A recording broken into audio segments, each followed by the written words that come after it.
Class 10. Good morning everybody present in this forum.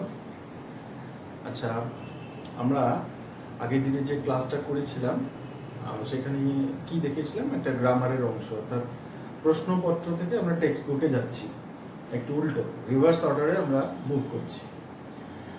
আমাদের যে WhatsApp প্ল্যাটফর্মের পড়াশুনো সেখানে ঠিকভাবে ফলো করবে, যে টাস্কটা দিচ্ছি সেই টাস্কটাকে ঠিকভাবে আমাদের করে জমা দেবে, এই কাজটি চলতে থাকবে। তার সাথে আমাদের এই কাজ, আমি আজকে যেটা তোমাদের খুব সমস্যার জায়গা বলে মনে হয় তার একটা ছোট আলোচনা করব। আলোচনা করবার পর আমি একটা কাজও দেব। কি কাজ করতে যাচ্ছি আজকে? unseen passage।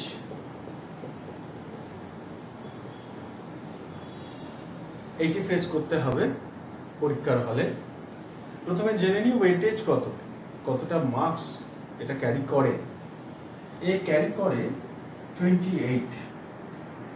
Understanding of the passage carries 20 marks. Understanding of new words with their meaning, that carries 8 marks. Total 28. Done. So look, unseen passage. And means not. We have not seen this passage before. পরীক্ষার হলে বসে তুমি প্রথম প্রশ্নপত্রে সেই প্যাসেজটিকে দেখছো, একটু test থাকবে তোমরা। বাকি অংশটা সেম, বইয়ের অংশ পড়ে যাব, লিখে ফেলবো কম বেশি যা পারি। কিন্তু আমাদের সবচেয়ে বড় সমস্যা সেটা হচ্ছে স্টক অফ ওয়ার্ড। আমাদের খুব শব্দ ভান্ডার আমাদের খুব কম, আমরা তৈরি করি না। ফলে এই আনসিন প্যাসেজের জায়গায় গিয়ে অনেক সমস্যা তৈরি হয়। তাহলে আনসিন প্যাসেজকে কেমনভাবে ফেস করবো, আমি এরপরে একটা ছোট ভিডিও অডিও সেশনে এই একই সাথে তোমরা পাবে। আমি লিখেছি how to crack. How to crack means how to solve, how to face. এই কঠিনতম জিনিসকে কেমন ভাবে ফেস করব। প্রথমে বলি, যে আনসিন প্যাসেজ দেওয়া থাকছে সে আনসিন প্যাসেজ বড় হোক ছোট হোক, প্রথমে একটি রিডিং চাই। That is a serious type of reading. খুব স্লোলি এবং মাইনিউটলি তোমাকে পড়তে হবে। পড়বার পর আর প্যাসেজ পড়বো না। কি পড়বো? আমাদের যে কোয়েশ্চেনগুলো দেওয়া থাকবে, the question that follows the passage will read minutely, ওগুলোকে খুব ভালো করে পড়ে নেবো। কি ট্রু ফলস, কি কোয়েশ্চেন আনসার, কি কমপ্লিশন টেস্ট, এনিথিং ভালো করে পড়বো। কেন পড়বো? প্যাসেজের প্রথম রিডিং আমাকে কিছু আন্ডারস্ট্যান্ডিং এ সাহায্য করলো, but not the entire passage. তুমি প্রথম রিডিং এ পুরো প্যাসেজটিকে কম্প্রিহেন্ড করতে পারবে, কোয়েশ্চেনগুলো বুঝতে পারবে, কোয়েশ্চেন আর একবার আন্ডারস্ট্যান্ডিং এ তোমাকে সাহায্য করবে। এইবার দুটো রিডিং হলো, প্রথমটি প্যাসেজ, দ্বিতীয়টি কোয়েশ্চেন, থার্ড আবার প্যাসেজ পড়বো। প্যাসেজ পড়ার পর তুমি একদম তৈরি হয়ে যেতে পারো যে এবার কোয়েশ্চেনগুলোতে যাওয়া যেতে পারে। Then go for attempting the questions. কিছু সময় যে কোয়েশ্চেনগুলো আছে আমরা প্যাসেজের মধ্যে আন্ডারলাইন করতে পারি আনসার অংশটা। কিছু শব্দ, আননোন শব্দ যেগুলো মনে হচ্ছে, তাকেও একটা ব্র্যাকেটেড এর মধ্যে প্লেস করে চলে যেতে পারি। এগুলোকে পরে লাগতে পারে, কারণ এই যে 8 মার্কস বসে আছে আমাকে ম্যাচ করার জন্য। এই 8 মার্কসকেও ম্যাচ করার একটা সহজ পন্থা আছে, that's not the right way, সেটিকেও বলবো। তাহলে এই হচ্ছে আমাদের আনসিন প্যাসেজ। আনসিন প্যাসেজটা কি সেটি আমি এরপরে দেব, এই ভিডিওটা চলতে থাকবে। আনসিন প্যাসেজের ওয়েটেজ বলে দিলাম 20 মার্কস।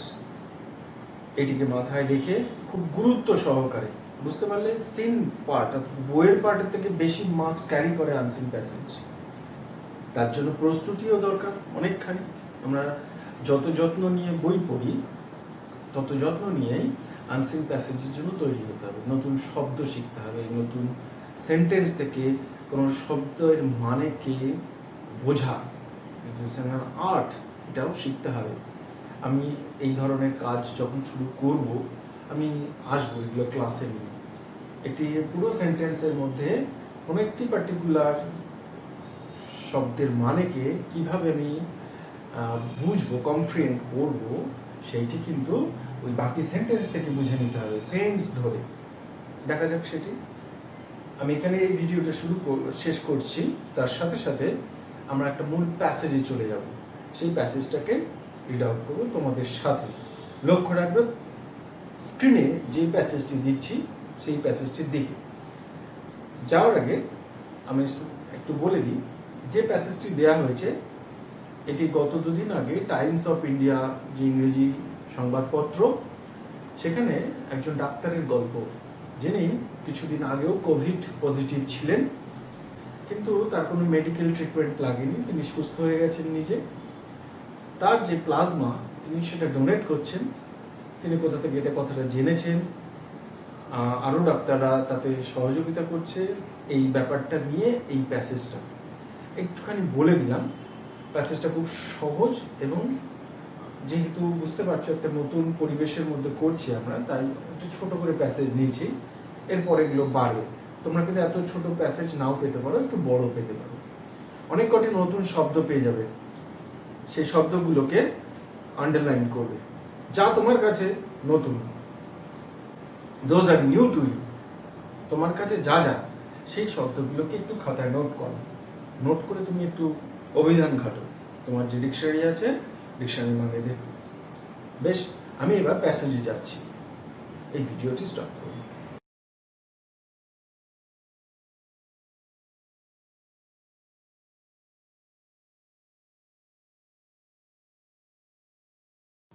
ওকে স্টুডেন্টস, আমি এই সেকেন্ড সেশনে এলাম।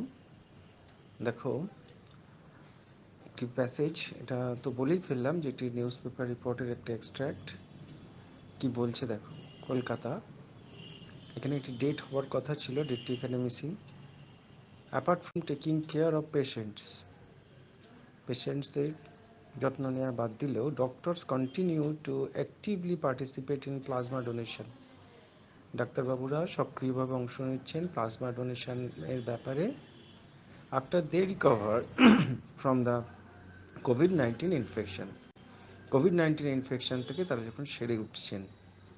আমরা জানি কোভিড-19-এ ডাক্তারবাবুরাও আক্রান্ত হচ্ছেন এবং তারাও সুস্থ হচ্ছেন, তাদের চিকিৎসার অধীনে থাকতে হচ্ছে, যাদের লাগছে না। Today a doctor donate his plasma in Apollo clinicals hospital, একটি হসপিটালের নাম, সেখানে একজন ডাক্তারবাবু তার প্লাজমা ডোনেট করেছেন। while 4 other doctors turned up at the plasma bank of medical college hospital. আরও 4 জন ডাক্তারবাবুকে দেখা গেল, তারা অ্যাপিয়ার হয়েছেন মেডিকেল কলেজ হাসপাতালে, সেখানে তারা তাদের প্লাজমা দেবে। আমি একেবারে লাইন টু লাইন বলে ফেললাম। তাহলে what is the passage about? প্যাসেজটি হচ্ছে about plasma donation. Some doctors have come forward to donate their blood, their plasma, and there is a urgent requirement for plasma in such all the blood banks of the medical college and hospitals. Okay, let's go to second paragraph. Okay, let's read the second paragraph. A few days back I got myself registered for plasma donation in a website by doctor from Bengaluru. এখানে I হচ্ছে যে doctor plasma donate করেছেন তিনি, তার নামটা এখনও পাইনি আমরা। তাহলে তিনি তার নামটা রেজিস্টার করেছিলেন প্লাজমা ডোনেশনের ব্যাপারে। তো এই খবরটি তিনি কোথায় পেয়েছিলেন? In a website. ওয়েবসাইট এটা তৈরি হয়েছিল কোথায়? Created by doctor from Bengaluru. They contacted me saying that there is a requirement means need for plasma at Apollo Hospital, said Vivek Agarwala, an oncologist attached to Narayana Hospital. শেষ থেকে meaning করো। Narayana hospital আরেকটি হসপিটালের নাম, সেখানকার যিনি oncologist, একটা বিশেষ ধরনের ডাক্তারবাবু, তারা বিশেষ এক ধরনের চিকিৎসা করেন। তার নাম বিবেক আগরওয়াল। তিনি কি করেছিলেন, তিনি বললেন যে যে তাকে এই সমস্ত বিষয়ে জানানো হয়েছিল বেঙ্গালুরুর একটা ডাক্তারবাবুর ওয়েবসাইট থেকে। তিনি তখন তাদের কাছ থেকে এটি জানতে পারেন। এই প্যাসেজেও তেমন কোনো জটিলতা নেই। কোথা থেকে জানতে পারছেন এটিকে লক্ষ্য করো। আর ডাক্তার বাবুর নাম সেটা জানতে পারলে তিনি পেশায় কি, তার স্পেশালাইজেশন, ফিল্ড অফ স্পেশালাইজেশন সেটাও জানতে পারলাম। তিনি একজন অঙ্কোলজিস্ট। আর তিনি কোথায় touched? Narayan hospital. Okay, let's go to third passage. Let's read the third paragraph and last paragraph too. Agarwal had tested positive to COVID-19 in July 2nd week. July 2nd week Dr. Agarwal positive result আসে COVID-19 এর। He however did not need hospital care and recovered after being in isolation. তাকে হসপিটালে কেয়ারের দরকার হয়নি, তিনি আইসোলেশনে থাকার পরে তিনি সুস্থ হয়ে যান। The convalescent plasma that he donated on Tuesday, এই কনভ্যালেন্সেন্ট একটা নতুন শব্দ, এটি তোমরা দেখো এর অর্থ কী। এই প্লাজমাটা তিনি ডোনেট করলেন যেটা টিউসডেতে, মঙ্গলবার দিন, is being transfused on a 69-year-old patient. এই 69-year-old পেশেন্টকে সেই প্লাজমাটা দেওয়া হচ্ছে। তাহলে আমি আগে বলে নিয়েছিলাম যে এই সুস্থ মানুষ যারা কোভিড আক্রান্ত হয়েও ভালো হয়ে গেছেন, তাদের প্লাজমা যদি অসুস্থ রোগীদের দেওয়া যায় তাহলে তাদের মধ্যে রোগ প্রতিরোধ ক্ষমতা গড়ে ওঠে। এটা সারা পৃথিবী জুড়েই হচ্ছে। যারা সুস্থ মানুষ তাদের প্লাজমা ডোনেট করে সেই ডোনেটেড প্লাজমাকে ট্রান্সফিউজ করা হচ্ছে আক্রান্ত মানুষের দেহে। আমরা প্যাসেজের মোটামুটি বুঝলাম। যেভাবে বলে দিচ্ছি এটি ঠিক পথ নয় যদিও, তবুও এই ফোরামে এর থেকে অন্যভাবে কিভাবে করা যায় আমি চিন্তাভাবনা করব। এবার পরের সেশনটি হচ্ছে আমাদের কোয়েশ্চেন অ্যান্সার সেশন। এটি আবার ভিডিও। তোমরা প্যাসেজটিকে একবার ভালো করে দেখে নিও আর ভিডিওতে লক্ষ্য করো। আমি আমার পরের সেশনে এলাম, অর্থাৎ যে কম্প্রিহেনশনের 3টে প্যারাগ্রাফ আমি দিয়েছিলাম সেটি তোমাদের সাথে একটু পড়লাম। আশা করছি যে তোমরা প্রত্যেকে এই অংশটুকু দেখে নিয়েছো, আর যে নতুন শব্দগুলো পেলে সেগুলোকে তুমি তোমার খাতা বা ডায়েরিতে নোট করেছো। আমি এবার একটু কোশ্চেন আনসার পার্টে আছি। দেখো, প্রথমে ট্রু ফলস দেখাচ্ছি। এই ধরনের থাকবে না, এর থেকে বেশি সংখ্যায় থাকবে। আমি জাস্ট একটা নমুনা, স্যাম্পল স্টাডি আমরা করছি। কি দেখছি, প্রথম নাম্বার ট্রু ফলস থাকলে তোমাদের জানো সাপোর্টিং সেন্টেন্স দিতেই হবে। তো প্রথম সেন্টেন্স লিখছি, বিবেক আগরওয়াল লোক, আমার সাথে লিখতে পারো,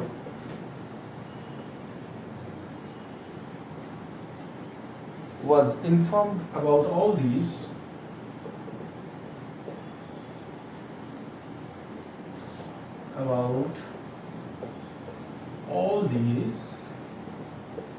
from a doctor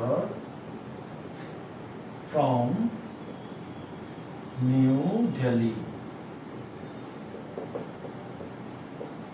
যে বিবেক আগরওয়ালের কথা এতক্ষণ শুনলাম, ডাক্তারবাবু যিনি অঙ্কোলজিস্ট, যিনি প্লাজমা ডোনেট করেছেন, তিনি এই কথাগুলো জানতে পেরেছিলেন all about this from a doctor from new Delhi. New দিল্লির একজন ডাক্তারবাবুর কাছ থেকে। ট্রু না ফলস? তোমাদের একবার রিডিং এ বোঝা যাবে ট্রু না false. Yes, false. Why false? তোমরা যখন লাইন কোড করবে তখন দেখবে দেয়া আছে যে the doctor from Bengaluru, not from New Delhi, Bengaluru. তোমরা আগে থেকে লাইনটা লিখে দেবে, দ্যাট ইজ হয়ে যাবে supporting sentence. Done. Number 2, doctors are unwilling to donate blood, to donate plasma.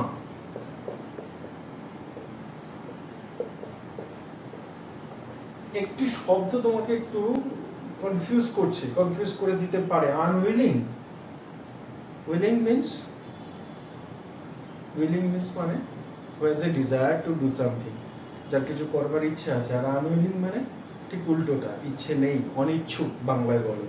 তাহলে ডক্টরস আর আনউইলিং, ডাক্তারবাবুরা অনিচ্ছুক টু ডোনেট প্লাজমা দেওয়ার ব্যাপারে।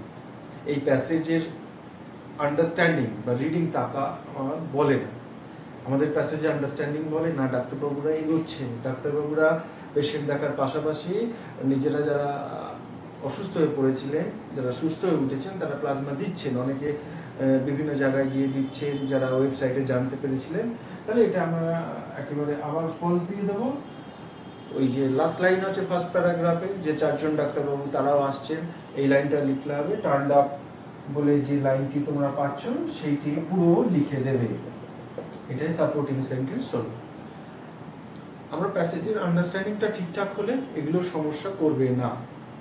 এবার আমি কি বলেছিলাম টাইপ, একটা হচ্ছে এরকম true false with supporting sentence. আমরা যে প্যাসেজটা পড়লাম তার থেকে একটি কোশ্চেন আনসার ফর্ম করি, দেখা যাক। লুক দ্য ফার্স্ট কোশ্চেন, আমার প্রশ্ন দিতে দিতে তোমরা আনসার করতে পারবে। How many doctors queued up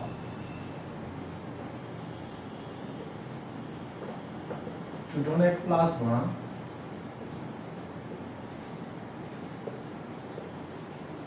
as stated in the passage?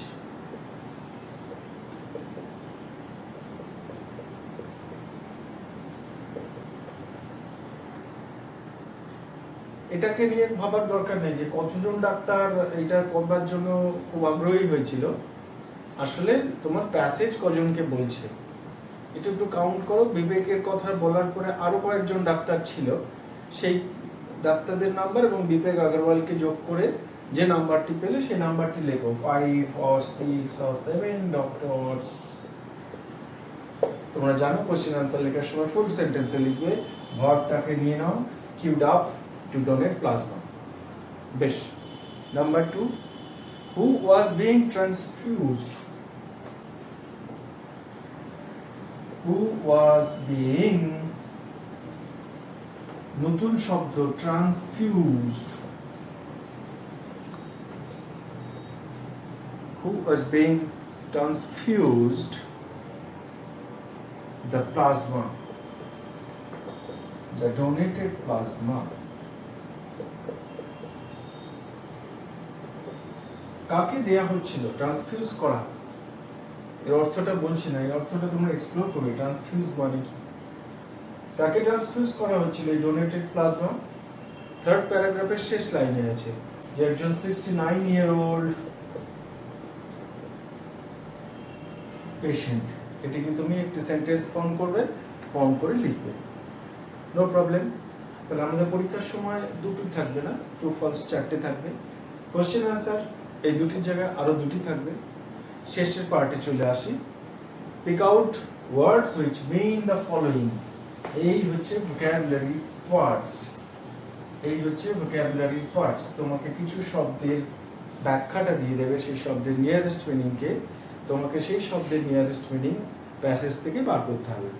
The state of being, প্রথমটি দেখো, the state of being alone or separate, একটা অবস্থা। the state of being alone and separate, আলাদা থাকা, একা থাকা, তাকে কি বলে? এই স্টেট মানে বুঝতে পারছি আমরা একটা নাউনের দিকে যাচ্ছি, আমাকে যেটা চাইছে একটা নাউন ডিমান্ড করছে, সেই নাউনটা প্যাসেজের মধ্যে আছে। আমরা তো এতদিন এই কথাটা অনেক শুনে ফেলেছি, দেখো তো এটা খুঁজে পাও কিনা। আমি শুধু বলি এর প্রথম লেটারটা হবে আই, এবার পাওয়া যাচ্ছে? পাওয়া যাচ্ছে না। লাস্ট লেটারটা হবে এন, এবার পাওয়া যাচ্ছে? একা থাকা, আলাদা থাকা, এবার পেয়ে গেছো। Isolation. Done. Next 2, transfer, transfer blood or its components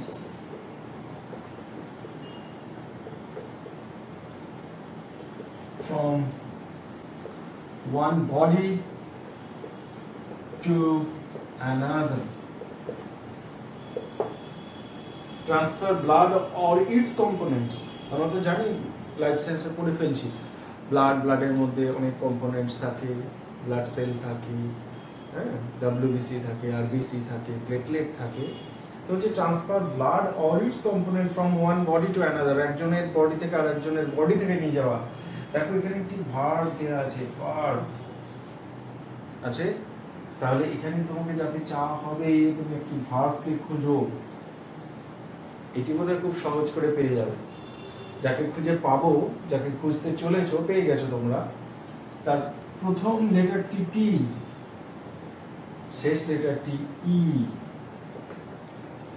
স্যারকে বলতে হবে না, পেয়ে গেছো। Transfuse, TRANSFUSE, transfuse. আরেকটি বলবো, আরেকটি বলি, সেটি হচ্ছে ভার্ব দিয়েছে appeared।